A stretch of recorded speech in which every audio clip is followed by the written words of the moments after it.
Okay, I'm putting this into my own money. It's my own dream. And if I allow fear to block me, I'm not going to go balls to the wall the way that I need to. You're listening to The Other 50%, A Herstory of Hollywood. I'm Julie Harris Walker. This is the show where I speak with successful women in entertainment and hear their stories. And today I got to speak with Allison. Lane recently produced, wrote, directed, and starred in the pilot for a web series called After Pluto. So I got to talk all about that, and she's also in a play right now, which you can go see, and she's going to tell us all about it. I will also put the link on my website, which you can find at theother50%.com. That is where you will find the show bonus material, such as the pictures, the bios, the merchandise, the blog. And now, I should tell you, I'm available for speaking engagements, and you can book me there. And you can also find us on Apple Podcasts, Overcast, Podbay, all the places you get your podcasts, and also on all the social media. So follow us everywhere. Okay, here's Lane. What is your job? My job? Oh my gosh. Well, I'm an actor first and foremost. Been doing it pretty much all my life since I was 3. And then kind of recently stumbled into realizing that I could do the writing thing. And then I also am a part of the Open Fist Theater Company here in Los Angeles, and I'm the membership manager for them. And we are opening a show June 30th that I'm in called Welcome to Your Alternative Reality. I like that title. Yes, it's a series of short little plays. There's about, I think it's 21 or 22 of them that encompass a whole evening. But they all touch on, it's a 10-person ensemble, so we all play a bunch of different parts. And it all touches on what's going on with our new reality in today's political climate. I love it. It's really fun. And it's ridiculous. Okay. And it's written by Ron West and Catherine Butterfield, who are comedic geniuses. So it's funny? It's extremely funny. Yeah. And it touches on like technology of today, politics of today, general sociology of today, but puts a really wicked spin on it all. So awesome. It's really fun. Where's the theater? Right now, we actually have a new house that's being built in Hollywood, but for right now, we're at the Atwater Village Theater, 3269 Casitas. Great. Yes, you're going to give me the link, Village. and then I'm going to link to that so people can go find it and buy tickets. Good, because it's going to be so funny. When does it open? We open June 30th. Yeah. When? How long does it run? We open June 30th, runs 6 weeks. Might have an extension. Okay, so you always knew you wanted to be an actor? Yeah. So did you just go straight, or was there a period of time where you're like, I can't do that, or you just went for it? No, I grew up in Highland Park, Illinois, which is on the North Shore of Chicago, and Chicago itself is an amazing theater town. Yeah. But Highland Park, it was always one of those towns that put as much money into their acts of artistry as they do into their sports. In the schools, you mean? Yeah, and it's so immersive. And, they also, there's Apple Tree Theater Company, which was there, and I don't think it's there anymore, which is so sad. But it was a wonderful little theater company on the North Shore that did, acting programs for kids. So, if I wasn't acting in school, I was acting in camp, and then I was able to just experience a lot of really amazing theater down in Chicago. And then I went to Columbia College Chicago for theater, and then I transferred to Drake University in Des Moines, Iowa, of all places. Where they have an amazing program. Amazing theater program? Yeah, they do. It's a wonderful theater program. Good to know. They also, they're affiliated with the Eugene O'Neill National Theater Company, so I did a semester there. So that's kind of my background. And then I sort of luxuriated in went back to Chicago, did all that theater stuff. And then about almost 8 years ago, decided to move out here with my husband and kind of give it a go out here. So that's me in a nutshell. Great. So you've been doing theater in LA, and now you have this web series. Yes. Okay, now you kind of glossed over, you kind of figured out you could write, and then you wrote a whole series. Well, actually, I wrote a pilot, and now we're hopefully doing the rest of the series. Walk us through that journey of, I guess I can write now. Well, okay, so I started off, my producing partner, Sarah Lafferty, she and I met because she was doing a web series about 6 years ago called Room for Shenanigans. 6 years ago? Yeah. Who was doing web series 6 years ago? Sarah Lafferty was doing web series 6 years ago. She's a pioneer. She's amazing. And so I auditioned for her, met the other two ladies that she was producing with at the time, really, really got along with them, loved what they were doing. I was extremely inspired by what they were doing. Yeah. And so we just kind of came with a friendship, said we want to work together again at some point. And then I kind of saw a bunch of other friends that were doing some writing stuff, was inspired by them, took some workshops. More and more casting directors are telling people, do your own stuff, get out there. If someone's not casting you, cast yourself, Yeah. And, the biggest thing too when people move out here is trying to get experience on camera, and the best thing you can do is to turn it on yourself. Yeah. So I kind of went to her and I said, hey, I've got this little idea. I'm really new to writing. And so it was this little mock trailer called Deleted, where the basic idea was if you don't post something to Facebook or Twitter, does it really happen? And so, somebody has a baby, but they didn't post it to Twitter, so the baby's gone. Somebody didn't take a picture of their wedding dress, so the wedding dress disappears and they don't have it on their wedding day, things like that. Just very ridiculously silly. It's true, though. If you have a thought and you don't put it on Facebook, did it happen? Yeah. Did it matter? Exactly. So I brought that to Sarah, and she loved it, and she's like, yeah, let's do it. And so her and another friend of mine, JC Overton, we kind of tackled that. And that was my kind of getting my feet wet and then going, okay, I could do this. And suddenly I had more ideas. And Sarah was, saying, should we do a movie? Should we do a web series? She had done her web series, but she wanted to do another one that was of a longer form. So I said, let's try it. At least we can start with a pilot. And then, of course, there's the whole, what do you do funding-wise? So we decided we wanted to do a pilot, kind of get that out to the world, and then use that to try to get funding and buzz and or distribution so that we could make the rest of the season. So that's where we're at now. Okay, so start at the beginning. Yes. I mean, you just gave the whole lead up as to how you had this idea. Okay, so did you wrote the script for the pilot? Yeah. And then what? Well, basically, we actually started off with a different idea because she used to live in this building called the Langham downtown, which is a beautiful building. Oh, yeah. I don't know if you saw the movie Annabelle was shot there, but it's just a needle building, and that's actually where we had filmed Deleted. And so in Deleted, it was a little bit more sinister, and so in this one, we're like, now we can show the happier, fun side of the building.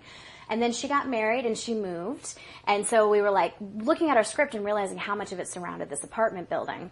And so we said, you know what, let's just do ourselves a favor and just start fresh and take just those little ideas from our original idea that we liked and then see what we could do. So we kind of both went into brainstorming, and then How painful was that to be able to, that's brave to be able to throw that all away. Yeah, it was, it was tough, but at the same time it was kind of liberating, because you're trying to fix this problem. Yeah, but it also was like, I'd much rather go down a new path than completely try to fix an old thing. So it was so for instance, the character of Phyllis, she had a different but similar capacity in the old idea, and she was kind of the loudest character in my head, and so she was one that I did not want to let go of when we moved. So when we moved to this new idea, I was Phyllis is moving with us. Phyllis is moving with us. And of course, Deb Snyder, who plays Phyllis, she just completes that wonderful voice in my head, and so I've had a lot of fun continuing to write because Phyllis is coming back.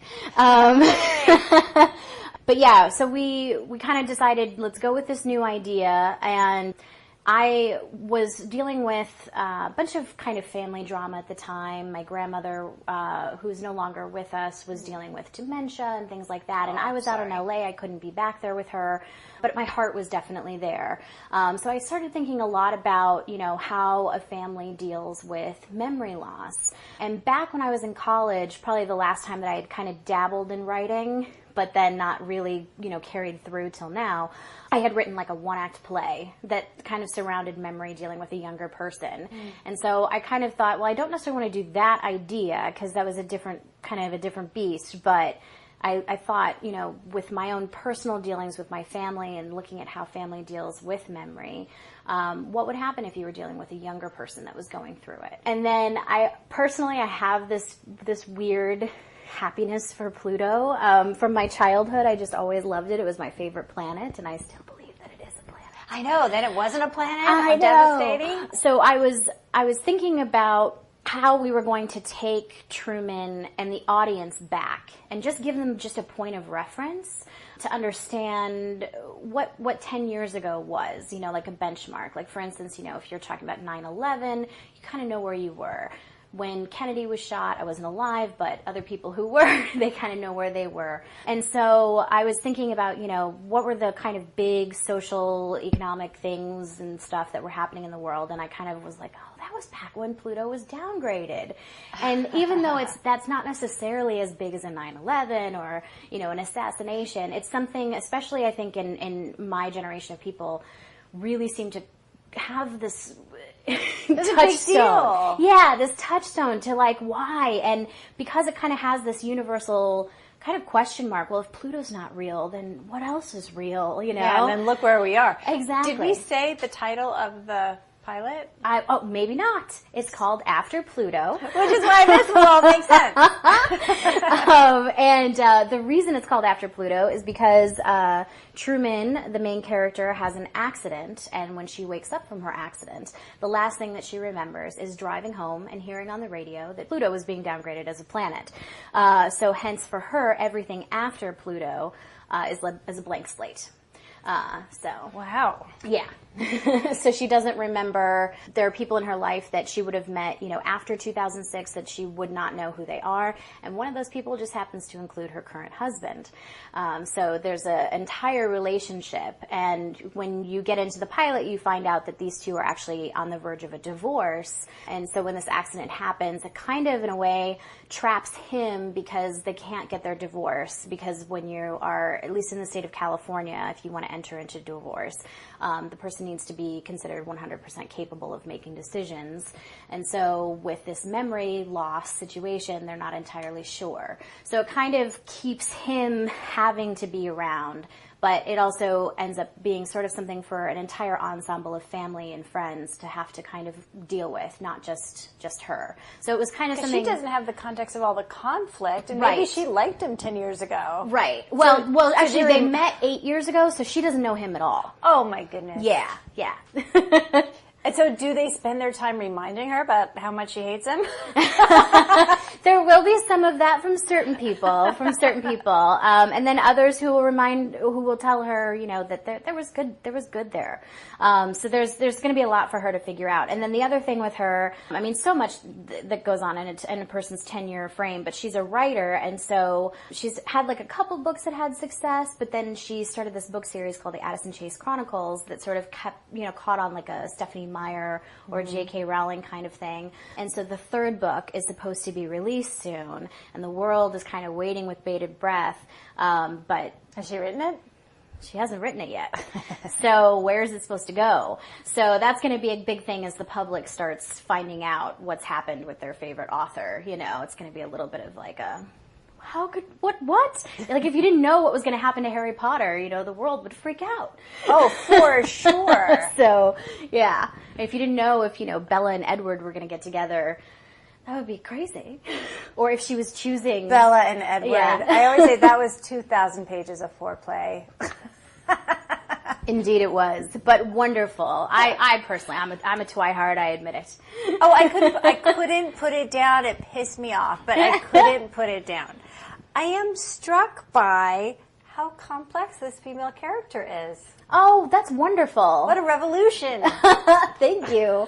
That's great. Yeah, for me, it was interesting because, you guys can't see, but I'm a plus size actress, and if you watch After Pluto, it's very apparent. But it's not something that we wanted to be the crux of the show.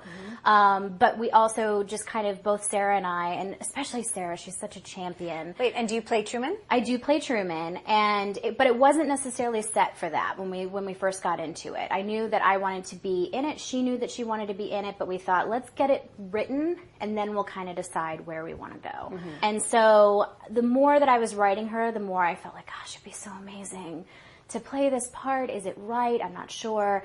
And that I have to give credit to Sarah too, because when I said, this is what I'm thinking, but I don't know, because I'm not necessarily commercially what would really sell us as a show for people, and I'm not really well known at all, at all. And so that might be kind of a hard sell. And she said, you know what? Not everyone in life is a skinny mini, and you're interesting and you're fun. And I think that Truman would be perfect for you, and you should do it. Good. And there's got to be room in the world. Yeah. For normal human women. Exactly. So, and then in that regard too, it also, like in real life, my husband, Mark, is a quite attractive man, and I'm not just saying that because he's my husband. He is quite attractive. He's objectively attractive. Exactly. And he tells me every day how much he loves me, and it's always been intriguing, especially coming out to Los Angeles, where, I'm not going to lie, there's times where we're out and about, and I'll see girls kind of look at us as a couple and kind of give like a, what? How did that happen? And it used to bother me, but like now, we're almost at 14 years of marriage, and now I just kind of am like, man, I feel bad for you that's where your mind goes, that you can't understand the concept of how two people could come together, regardless that it's not about looks. So that was something like, you don't know how interesting I am. Yeah. But also it's one of those things that, so when we went into it and we thought, okay, so Lane is going to play Truman, and what does that then bring an extra richness to the dynamic if we have someone like Chris Carver, who's playing Ian, who's extremely attractive and just a brilliant actor. And so it really shines a light just on the crux of the situation and how they have to rise above. And it's not about the physical stuff. Like they can't see your gesture. That's true.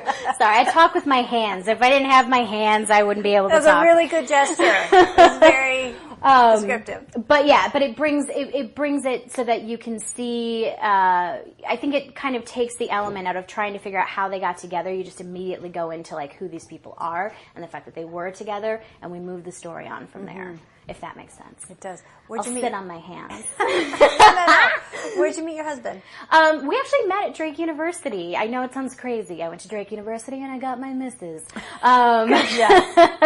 So we are that like weird, traditional couple in that sense that we got together in college. I'm going to tell you, all of my friends who got married to the people they met in college are still married 20 years later. Oh, there is something to it. There's something to it. Is he an actor too? He was when we first met. He was a journalism major as well as theater. But then when he graduated, he gravitated more towards the theater world. And now he does social media and all that stuff. But he has been absolutely instrumental in After Pluto because he does our social media. He connected me with you. Oh, that was your husband? Yes. Posing as your PR person? So, but yeah, he's also was our boom operator, and we lost our sound mixer after our first 2 days. So for the last 2 days of filming, he ended up being our sound mixer as well. And he composed all the music for After Pluto. Oh my gosh, he's all in. He is all in, yes. And we couldn't do it without him. Literally. That's so awesome. Okay, so you directed it also. Yes. How'd you know how to do that? Well, with doing acting, I've been able to periodically over the years jump into directing theater stuff. And then I co-directed Deleted when we did that one. So I felt pretty confident jumping in, but it is kind of a different beast. But that was where having Sarah, who had already produced a web series and done some directing herself, she really kind of helped mentor me a lot and also keeping me calm on the day. Because you're doing it the hard way because you're acting in it and directing. Yes. But what's amazing, we did so much prep work with our team, which is not always something that you get to do. It just so happened that people's schedules were in, that the people that we were connecting with were so passionate and really into doing that pre-pro with us. So my assistant director, Corey Wang, could not have done that without him. He in a lot of ways, you know, he is technically AD, but he really became, especially towards the end, once we really got our language together, he really became more of a co-director with me. And so that was wonderful. And then my second AD, Valeria, she was always on hand for everything. So between the two of them, they kept me calm because they had been there for the pre-pro. And so when we got into the day, anytime there was a little thing to fix, if they brought it to me, they knew just the right moment to bring it to me. And then our DP, Devin Cutter, he was sensational. He's that guy who you get, you know, him saying, hey, I'd like to work with you guys. And he comes with an entire packet of how he sees your script and how he envisions shooting it. He has this amazing program that puts out like blueprints so you can actually sit there and like move your actors around, you know, with little icons in the program. What? And do pre-blocking. And also, you know, he knows like when the sun is rising. So he says, oh, well, the sun's going to be coming in at this angle in the kitchen. So, you know, I mean, it's unbelievable. And so that is super prep. Oh, it was super, super prep. And so it allowed, again, for everything. So then on the day, it really made me as a director, yes, there were technical things to deal with, but because we had done so much pre-pro, I was able to really sit with my actors whenever there were moments that we had that needed a little extra tweaking, and I knew that everything else was being taken care of. Sounds like so many less decisions that you would have to make on the day, because Yeah. all the big ones have been made. Exactly. So then they can just present you with this or this. Yeah, or this. so knowing that the trust was there because we had done that, and that opened it up to freedom and opened it up for when there were questions, we said, oh, we could take the risk if we've got the time. And not everything always worked, and sometimes we had to come up with another way and say, okay, that didn't work, but the fact that you could try it, which is a big thing when I was at the Eugene O'Neill National Theater Institute. We have this saying, risk, fail, risk again, which sounds so cheesy, but it's totally true. And so if you have that prep and you have that trust within your team, then you can totally risk it. And then the failures almost become badges of honor in a weird way. So great. Yeah. And then was Sarah also producing on the day? Yeah. So yeah, we were both executive producing and producing on the day. I was directing. She was our editor, which was amazing to have our editor on set with us. Yes. Because Don't forget this angle. Yes. Don't forget this, or this seems to be a problem. She would be able to go and watch it, you know, and go, okay, I can fix it here, so don't worry about that. We've got that in post, or yes, let's redo that. So having her eye on that as an editor was absolutely paramount to our success. It sounds incredibly collaborative. It was. We're a big, happy family. And I'm really proud of that, because ensemble work, I think, isn't just about the cast. It's about the entire crew. Mm-hmm. So, yeah, I think we had a good time. And I think you also, if you're acting and directing, you have to be one of those actors who can actually watch the playback without freaking out the whole time you're watching the playback. You know what I mean? Yes, definitely. You have to be objective. Yeah, you kind of have to, in a way, sort of watch yourself and act like it's not yourself while you're watching, if that makes any sense, you know, to really just say, like, no, I am the director watching the actor lane doing that. And then also, again, having Corey, you know, over my side saying, okay, we talked about this and we talked about the possibility of this, trying it this way and this way and this way. Do you still want to try that based on what you're seeing? And I think we could maybe try that. And so it sort of helped to have somebody else, you know, for lack of better vocabulary, going, that didn't suck. And then believing him, and then saying, yes, okay, so let's keep going. And then were you able to, like, really hold on to your confidence through the whole shoot as you're going through that process? Because I'm just thinking, like, if I were doing it and I was acting and directing, I would certainly have moments of, oh God, like just moments of insecurity about the whole thing that you just have to talk yourself out of constantly. Did you even have that, or were you just like, we're doing this, it's great, next shot? I think if I don't know, it's funny because we self-produced, so we were self-funded. And so I think it can go either way. You can look at that and say, okay, you're putting forth all your own money, and therefore that's very scary as you stand on that precipice, and it can feel very crippling. Or you can say, okay, I'm putting this into my own money. It's my own dream. And if I allow fear to block me, I'm not going to go balls to the wall, the way that I need to. So I would have like little tiny moments like the night before, you know, big scenes where I would start, but then I literally had to tell, as the director, I had to say, nope, nope, nope, nope, and think about how I would communicate to an actor, that any other actor that I was working with, and give myself those pep talks. But then on the day, we shot 4 days for, you know, a 30-minute episode, which is not a lot of time. It is not a lot of time. And so every time that I did start to have like a little tiny bit of doubt, like the director or Corey, or, you know, the director and me, I should say, or my assistant director, Corey, would kind of, you know, squash that very quickly because we had to move on. It's like the fear elf just pops up and you just stamp on it. Exactly.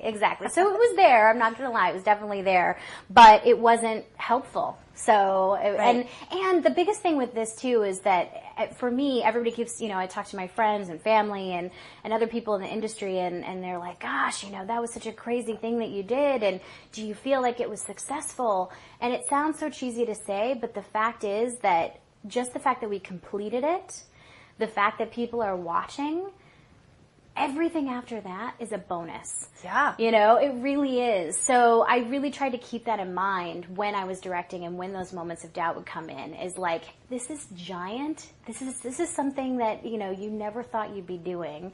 If you had told yourself 5 years ago you would be doing it, you wouldn't believe it. So, you know, just go for it, you know, and then you can unpack all that doubt later, you know.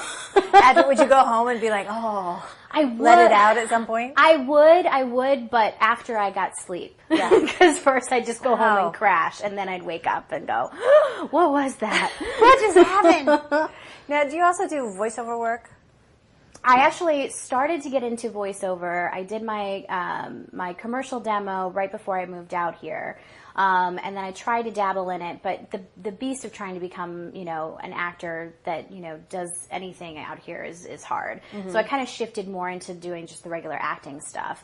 And then in the last 2 years, I did my animation demo, and then that was right on top of when all the After Pluto stuff. And I thought, well, I'm going to do After Pluto, and I'm also going to do voiceover. But voiceover is its own thing to figure out. I mean, it's an entirely different, a whole different niche. industry. Yeah. So I'm just kind of now starting to come back into it. And I really want to get into doing animation. That's listen to her voice. I think you should just get right on that.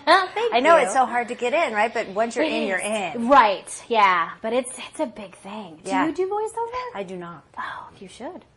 Oh, thanks. Let's both get in. Let's do it. No, I have friends who do, and everyone says the same thing, is it's so hard to get in, but once you're in, you're in. Yeah. And then you're in forever. Well, and for me too, it was one of those things where it was such naivete on my part to think, oh, sure, I can go and work on a web series that I'm creating and producing and writing and directing and acting in and do voiceover. No, you can't do both of those things at the same time. Something has to give. How hard could it be? Right. Do I just sign up? Right? No.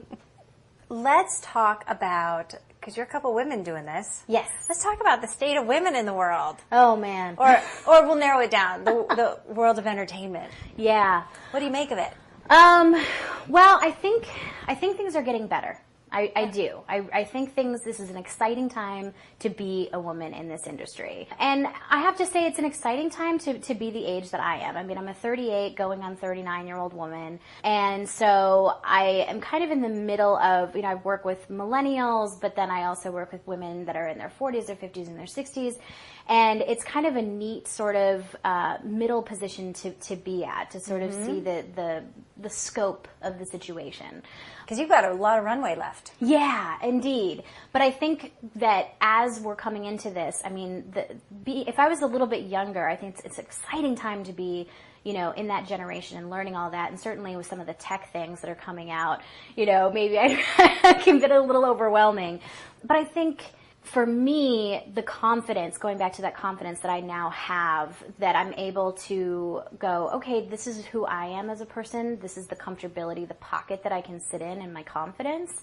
and know that I have that much more runway ahead of me. But then I feel like I can also communicate with, you know, the younger people and sort of bring them into it, because there is somewhat of a lack of confidence sometimes where they have a lot of knowledge of all the social media elements and the technology elements, but maybe where they're at as a woman themselves hasn't quite blossomed yet.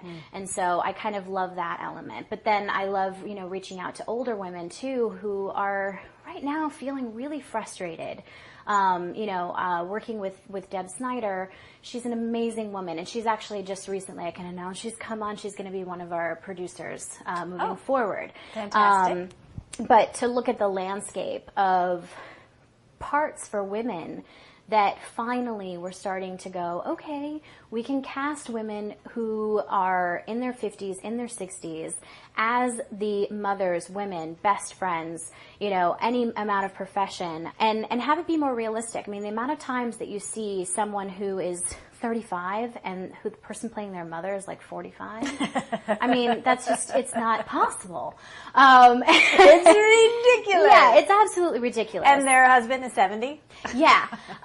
So I think that, you know, starting to see like realism in age of casting is great, but also to start seeing, like, I'm obsessed with Grace and Frankie, you know, and to see the writing and the full lives that they have and the adventures and the shenanigans that they get up to when they're in that age group, like, it gives me hope, because then it actually makes me be able to say, because there's a difference in seeing that, you know, yes, I kind of see that I have a runway, because I should, because that's how time works, and I'm 39, and, you know, hopefully I will live to be in my 70s or 80s, so yes, that tells me I have my runway.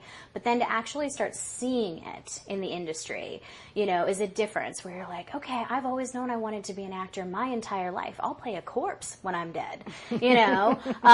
But to say that there actually seems like there's going to be more of a roadmap for me continuing forward in the industry is an element of hope that I think other people that are in their 50s and 60s just couldn't even start to see until now. And I think there's a little bit of them that kind of say, gosh, did we miss the boat? And so I think it takes something like, you know, web series and people creating things on the ground level where you say, hey, if you're willing to work at, you know, not the upper echelon, there is work for you, and we want to tell these stories. Yeah, there really is so much room. I'm so inspired by all the people who are just creating their own work and putting it out there. And I'm excited to see then how the leap is made, like what this will lead to for you. Like, is your next step in a sitcom on NBC? You know, does it lead to that kind of career, or you keep creating and creating and creating and figuring out how to monetize your own things on the new platforms? Your guess is as good as mine. Right? We don't know. We don't know. But I can honestly say that if all I were ever doing from this point forward is creating on this level, I would be a very happy woman. Because I think as long as you are true to yourself and true to the stories that you want to tell, and you tell them the fullest that you can tell on whatever level you're at, you've done your job. Yes. And are you making any money? Not yet. Not yet. It hasn't been about money for a long time for me. But, you know, as cheesy as it sounds, it's the richness of the experience.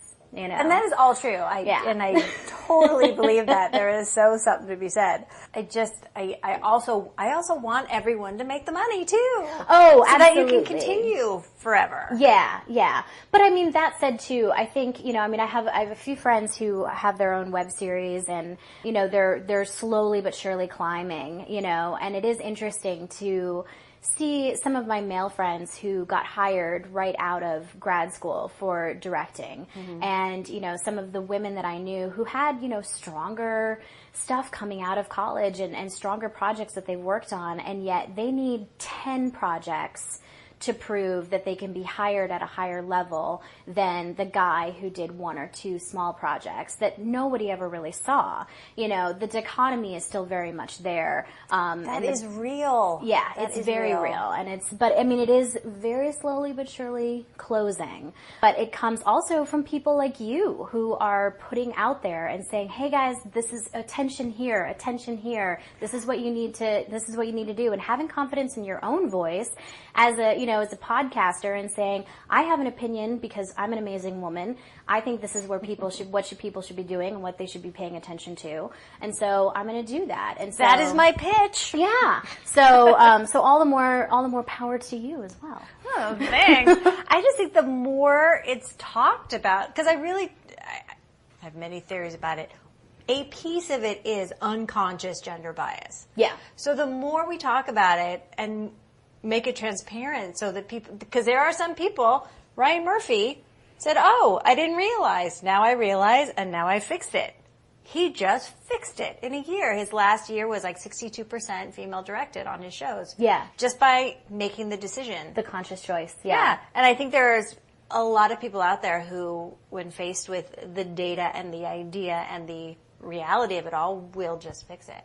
Yeah, it is. And it is interesting too because, Sarah and I have talked about this a lot. We're both, we love our ladies, but we're both also kind of the girls who have a lot of guy friends, and it is interesting, to talk to my guy friends, and they are so enlightened when it comes to so many things, but it's not until they get hit with the statistics that they start going, oh my gosh, it is still there. It is, I personally am enlightened, but as a whole, we are not. Yeah. So yeah, but to also realize too, like you were talking about Ryan Murphy, and it's just a matter of like clicking over. I think that we're going to see a lot of those clicks happen just in the next, especially because now we're in a situation where things like web series, and because Netflix and Hulu are, becoming so much more prevalent, which then opens the door more for people like us on YouTube and other people on Vimeo and things like that. But I think that, it starts to, when the, how do I word this? I'm glad you're editing. Very carefully. Get it right. Okay. So I think because you have more voices of people who support women and women themselves coming up from sort of the underling and the underdog kind of things, and then those spearheading ones that are already on top like Netflix and Hulu are doing so much more. It's pushing us to then have the networks go, oh my gosh, like CW, they have CW Seed, and ABC.com now has their own, so that they're taking little risks. They're not jumping full in, but they're taking these little risks and saying, okay, this is a market that's important. And because that market is becoming so much more prevalent as women, it sort of is a push that I've seen, like now when I've just been doing my own research and going across, like on all the little teeny, seed networks. There's a lot more that's coming up that really surprised me just from even when we started this journey. Yeah, that gives me hope. Yeah, and there should be, because it's funny that, and it is still talked about in terms of risk. Wonder Woman, I think Hollywood Reporter sent out that tweet saying, how are they taking this $150 million risk on this woman who's directed an $8 million movie? By the way, it was the same risk on every male superhero movie ever made with guys who had done indies. But the data is actually women-driven, women-directed movies consistently make more money. So it's not even a business risk. Yeah. It's a myth about the business risk. Well, and I think part of that they kind of prove it over and over and over again. Yeah, and I think part of that too is that you hope that in a household that mom and dad are even and making the decisions. But I think that there is still a decent amount of women in their households who are the ones who are making the choices of what movies do people go to see. And it's in the 80%. Yeah, and what do I want my kids to watch, and what am I blocking versus not blocking. And so I think because of that, women are the audience that is driving that. So that doesn't surprise me that it went as well and that people were so shocked by it. Someone said to me once, if women would just get organized and realize how powerful they are. Oh, indeed. It would change everything. Yeah, but I think that's happening. It feels like it. It is happening. Obviously there's an entire situation of I feel that we did get organized and we should have had Hillary Clinton. And therefore, there's an element there that I certainly think has taken us back. But I think that there's an anger and a drive that has come forth in our country that is absolutely magnificent, and across the world, that everyone felt that injustice and everyone knows it's not right, and then we don't know how it's going to all work out with figuring out the who and the where and the why and the how. But there's a whole lot of people saying, oh hell no. Exactly. And of that, a lot of that is women, you know, and it's amazing. And a lot of women voted for Trump. They did, It's which puzzling. is and a lot of white women. As a white woman, that makes me very sad. Makes me very sad and very upset. But at the same time, you know, I also think that when it comes time for the next election, if we don't impeach him, I think a lot of those now realize how wrong they were. I don't think there's any way you can possibly look at that and go, oh yeah, I did the right thing. You know, and say I'm going to make that choice again. There's that no worked way. out great. Yeah, no. I think there are some people though who do think it's working out great, which is troubling. But I don't think I think those have penises. I do. Because I've met a few white women who voted for Trump, and luckily, you know, they immediately are like, but I know I did the wrong thing now. Oh, really? You know, yeah, and so, which, you know, allows me to stay in the conversation. That is generous. Yes, but you know, they realize now, because there is a difference, and I don't understand how they could have gone there in the first place, but it gives me hope to hear that they've been smacked up with a dose of reality. Yeah. Okay, well, you've given me hope. Are you a success? Yes. Emphatically so. Emphatically so. Well, I turned 39 in August, so I've definitely been waxing philosophical on my own life of late. You have a whole year before you're 40. Yeah, but you know what? Not really, because the way I look at age is actually the reality of age. When you're born, you're not one.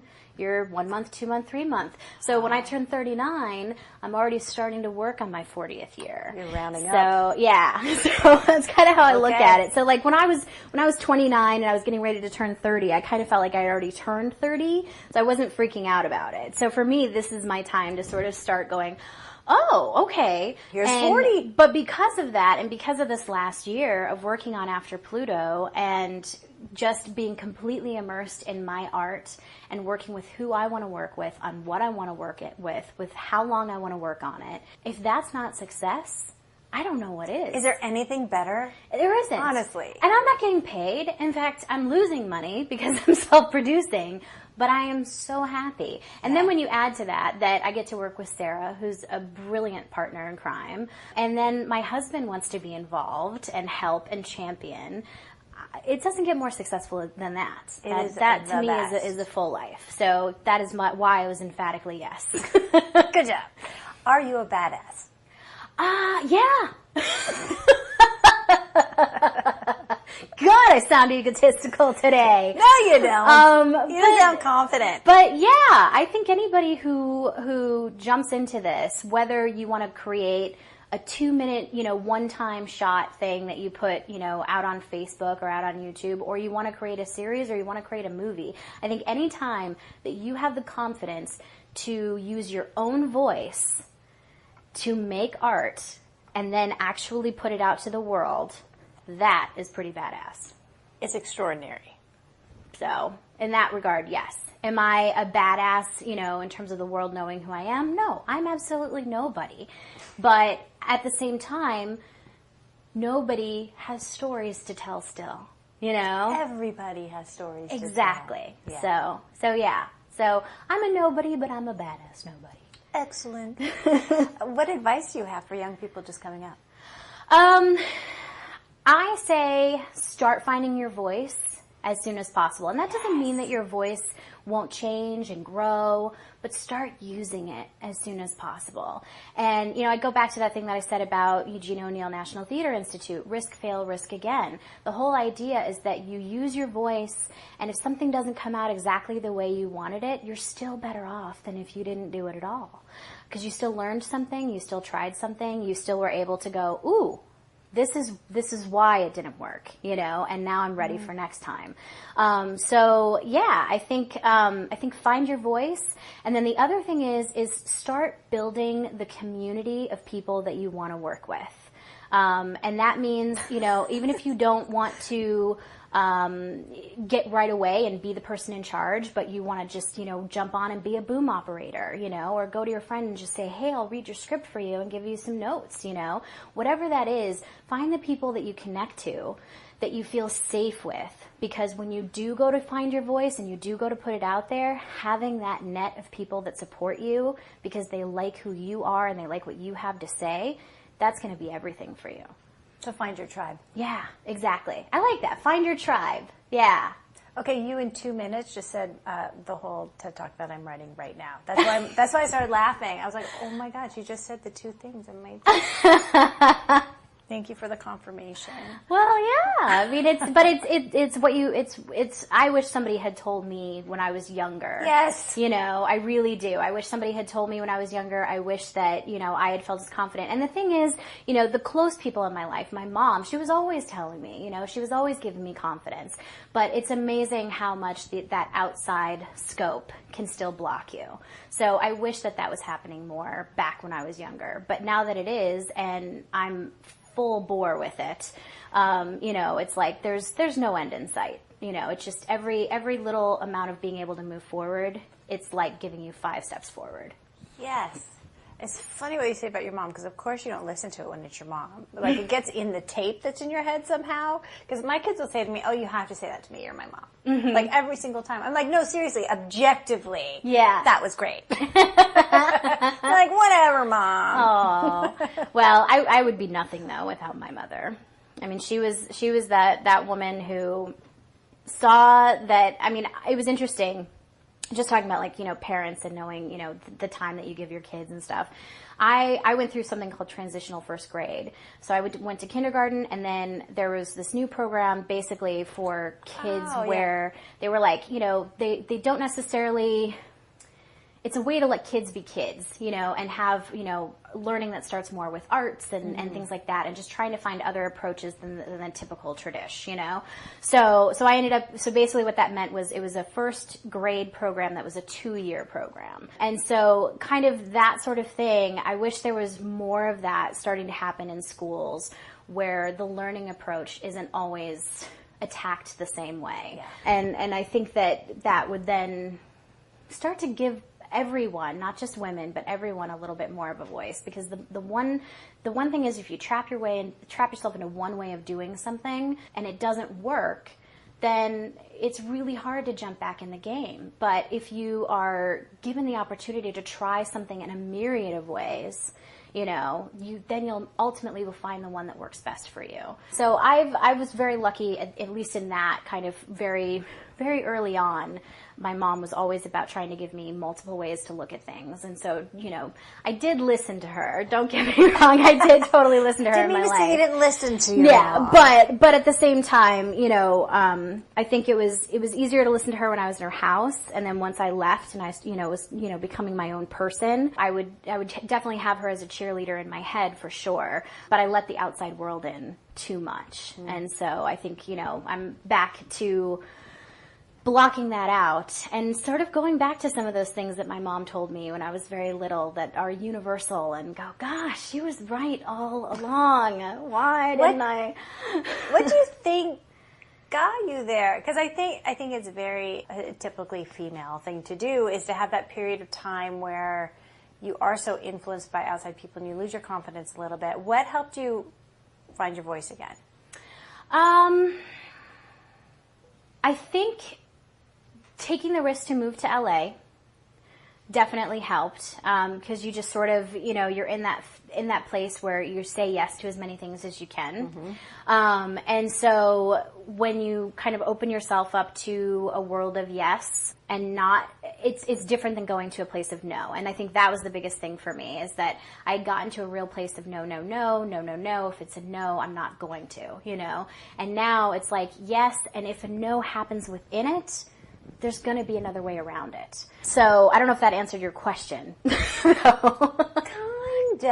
because I think you're absolutely right. It has to be yes. I mean, Shonda Rhimes wrote that whole book on her year of yes. Yeah. I think that's really important, and the whole yes and of it all. Mm-hmm. Is it by saying yes you actually do things, and by doing things you gain the confidence, by gaining the confidence you have your voice? I think you just put exactly the finger on it. Yes. By saying yes to yourself, then you do it. And that gives you the whether it's a success or not, it gives you the confidence to keep going. Because the doing breeds the confidence. Exactly. So you got to do it. Because I think when you do it, and then it becomes a no, you know the reason why. Mm-hmm. Whereas when you don't do it, and it's just a no off the bat, that you're giving yourself more than anybody else giving you that no. I mean, truth be told, you don't necessarily know why it's a no. And so you're just crushed by it, mm-hmm. And so sometimes having that little, even though it becomes a no down the road, the fact that you understand why it's a no is everything, at least for me. Well, that's empirical evidence rather than, well, it's a no because I didn't do it. Right. So exactly. I could have done it. It would have been great, but yeah. Would have been so good, but I didn't do it. Totally. What else have we not talked about that you wanted to talk about? Well, we are going to be... Well, right now we're trying to do, we're talking to different distribution companies and things like that, trying to see if they want to bite. But we're well aware that is probably not going to happen. Maybe. You don't know, which is why we're going for it. We're not saying no to ourselves. We're absolutely putting that out there. But we also don't bank on it. And so, in the next, Sarah Lafferty, my producing partner, she just had a baby. Aww. So we got to give her some time to, be a new mom. Give her a minute. But then we're going to hopefully jump back in, at the end of the year shooting. So basically end of summer, beginning of fall, we're going to be doing a fundraising campaign. And then we're going to have 7 more episodes. So we'll have 8 episodes total for season 1. Great. And I'm really excited to branch out and show the world what's going to happen with these characters. And I think some places it's going to go and people are going to feel very satisfied because they thought that's where it should go. And I think in other ways we're going to really turn it on its ear and surprise them. So I'm really excited about that. And the biggest thing for me too is I cannot wait to get back into working with my crew and getting into the pre-production stuff. I mean, I was really shocked with how much I loved that, because coming from the place of the acting side, I usually saw everything happening on the other side of the camera. I didn't see what all went into that pre-production Let me just stuff. show up and prepare. Yeah, and so seeing that gave me such a bigger appreciation as an actor for that. But I miss all those people. And then I absolutely adore my actors that I have on this so much. And so I'm, as a writer and director, I'm really enjoying knowing exactly who I'm writing for to open it up. And, because I'm like, I know what I can do with Chris Carver. I'm definitely going to give him something and, and know that he will always rise up to meet it. So those kinds of things. And Sarah, who plays Charlie, there's some things coming down the pike for her that I think people are going to be surprised about. And she's also just such a fun, quirky character that people have been really latching on, which was really fun because her character comes in right at the end, which was kind of an interesting thing. People have talked about that before, about how, you kind of introduced a character at the very end of the show. And so I was very pleased that it worked. You gotta leave them wanting more. Exactly. And that they not only want more of the show, but that they want more of that character. So that makes me happy. Have you written it already? We're in the process. We've got the outline. And so now I'm just kind of getting into the nitty gritty. But I think my favorite thing about this show in general that was really important for both Sarah and I was that what I'm really excited about is getting the opportunity to delve into the fact, one of my favorite things about After Pluto's story is that no one's the villain. And I think, especially when you're trying to write something that's a female ensemble, people always want to paint exactly who the villain is right away. Well, and when you're talking about divorce. Yeah, exactly. So I think that is one of my favorite elements of this is that, yes, you're trying to figure out all the memory stuff, but within that, you really start to realize that, amongst all the outside people and then the crux of that relationship between Truman and Ian, there's reasons on both sides of the fence that things started to deteriorate and go into that. And it's fun. And so I think, especially having somebody like Chris Carver who we show immediately, okay, he cheated on her, and yet by the end, you kind of fall in love with his character. That kind of stuff is what I, as a writer, am excited to sort of give more of that to my audience. Is kind of, the minute you think you know what's going on is the minute we want to show you there's another option. So yeah, 'cause things are not black and white. No, they never are in life. So I like kind of living in the mess of it, writing wise. What is your favorite part of having a creative life? That every day is different. I am very fortunate that I don't have to do the day job thing. My husband, supports me and my art, and obviously, yes, he supports me financially. But the fact that he, more importantly, emotionally supports me with my art, which allows me literally to wake up and one day I have rehearsal for a play that I'm in. The next day I'm writing. The next day I'm talking to someone like you. The next day I'm, brainstorming other ideas, and the next day then I'm just kind of going through Actors Access and looking at actors and, saying, who could I possibly work with in the future? So I guess it's about the fact that that every day is different and that every day is full of possibility. That's the most exciting thing about being an artist. I love it. Because the other stuff can be rather soul crushing. You think? So I know that I'm a lucky girl in that I don't, it's been a long time since I felt like my soul was being crushed. And that's, I think, pretty fantastic. God, that's everything. Did you hear what you just said? Yeah. It's been a long time since you felt your soul was being crushed. Yeah.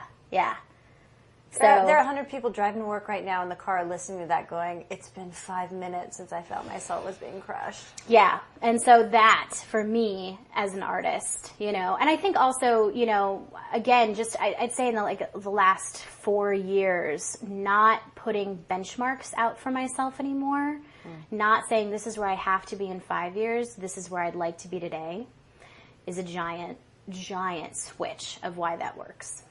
Yeah, because you don't know where any of this will lead. Right. Yeah. But you're happy. Yeah. Exactly. It's the best. It's the best. Thank you so much. Oh my gosh, thank you. Thank you. This has been lovely. So lovely. You're a delight. You've been listening to The Other 50%, A Herstory of Hollywood. I'm Julie Harris Walker. I'd like to thank Lane Allison for telling us her story, and also thanks to Jonathan Lucas for editing, Jay Rowe, Danny Rosner, and Allison McQuaid for the music.